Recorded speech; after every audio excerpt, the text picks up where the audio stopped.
I don't like science. The concepts are so confusing, I can't understand them. What to do? I will help you. Who are you? I am your friend, Study Lamp. I can clear all your doubts. Also, please teach me the first chapter components of food. Okay, so let's start.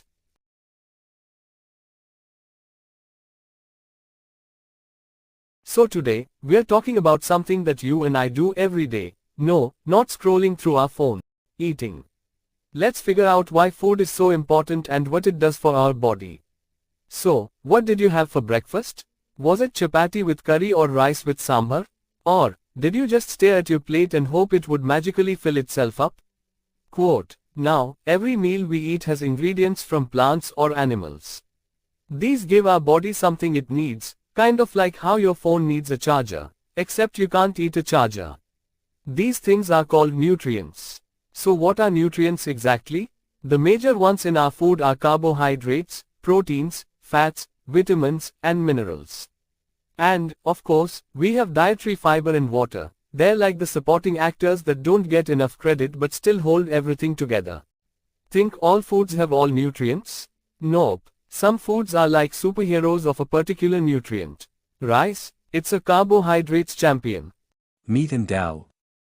They're like the protein-packed bodyguards. Now, we can do some simple tests to find out which nutrient is in which food. Let's become mini scientists. Ready? First up, the test for starch.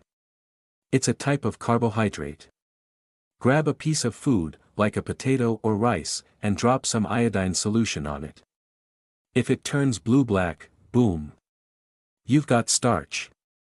It's like magic, but without the wands. Next, we're checking for proteins. Take some food, crush it up, and add water. Throw in some copper sulfate and caustic soda, and no, you can't drink this. Grins if it turns violet, congratulations. You've got proteins. It's like we're making food change colors. Who needs a color palette when you've got chemistry? And finally, the test for fats. Take a peanut, crush it, and press it onto a piece of paper. If you see an oily patch, it's a sign of fats. But, don't try this with your homework papers. Oily patches won't impress anyone. Now that we know how to find nutrients, let's talk about what these nutrients actually do for us. Carbohydrates and fats. They're your body's fuel. They give you energy, so if you're feeling like you're walking in slow motion, maybe it's time to hit the carbs.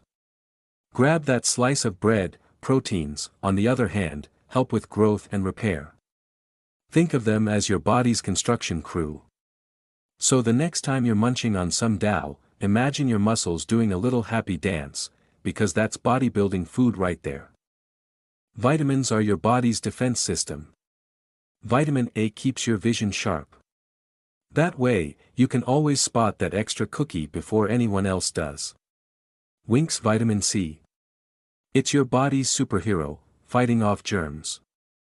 And vitamin D. Well, that's your bones doing the happy dance. Minerals are super important too.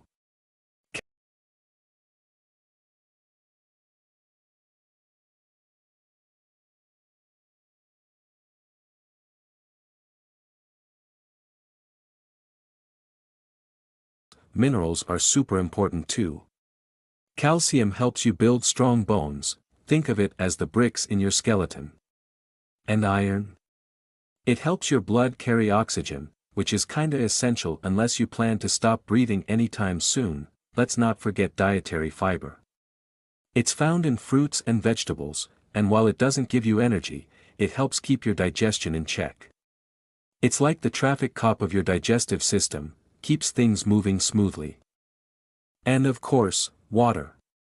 Water is like the ultimate multitasker, helps absorb nutrients, flush out waste. Honestly, it's the MVP of your diet. So, to wrap it up, your body needs a variety of foods to stay healthy. A balanced meal has grains, protein, veggies, and maybe some curd if you're feeling fancy. All these foods work together like a superhero team to give your body the nutrients it needs to grow, stay strong, and be healthy.